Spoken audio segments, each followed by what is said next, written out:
আজ আমরা 24-এর সহস্র শহীদের রক্তের উপর দাঁড়িয়ে নতুন বাংলাদেশের কথা বলছি, স্বপ্ন দেখছি।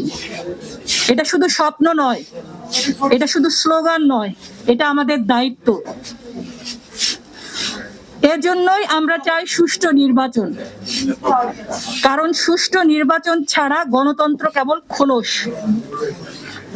আমরা চাই যোগ্য নেতৃত্ব, কারণ অযোগ্য নেতৃত্ব জাতির সম্ভাবনাকে শৃঙ্খলিত করে, আর যোগ্য নেতৃত্ব সেই শৃঙ্খলা ভেঙে দেয়। ইতিহাস আমাদের শিখিয়েছে, the ballot is stronger than the bullet. ভোটই হচ্ছে একটি জাতির প্রকৃত শক্তি, অস্ত্র নয়। এখন সুষ্ঠু নির্বাচন বলতে আমরা কি বুঝি? সুষ্ঠু নির্বাচন মানে শুধু একটি দিনের আনুষ্ঠানিকতা নয়, এখানে জনগণের ইচ্ছার প্রতিফলন হতে হবে। এটি রাষ্ট্রের নৈতিক বৈধতা এবং ভবিষ্যতের দিক নির্দেশনা প্রদান করবে।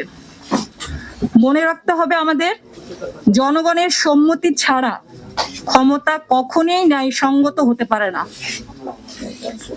তাই শুধু নির্বাচন হলেই হবে না, নির্বাচন হতে হবে অবাধ, নিরপেক্ষ এবং ভয় মুক্ত। Democracy is not just the right to vote, it is the right to live with dignity. যেখানে ভোট দেওয়ার অধিকার আছে কিন্তু মর্যাদা নাই, সেখানে গণতন্ত্র অপূর্ণ। আমরা মর্যাদার সাথে আমাদের ইচ্ছার প্রতিফলন ঘটাতে চাই নির্বাচনে। তাই সুষ্ঠু নির্বাচনের জন্য যদি আমি সাম আপ করি, আমরা কি চাই?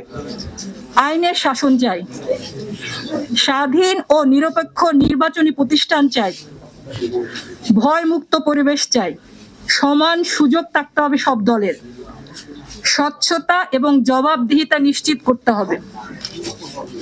এগুলো কোনো পক্ষের দাবি নয়, এগুলো হচ্ছে আমাদের জাতির অধিকার।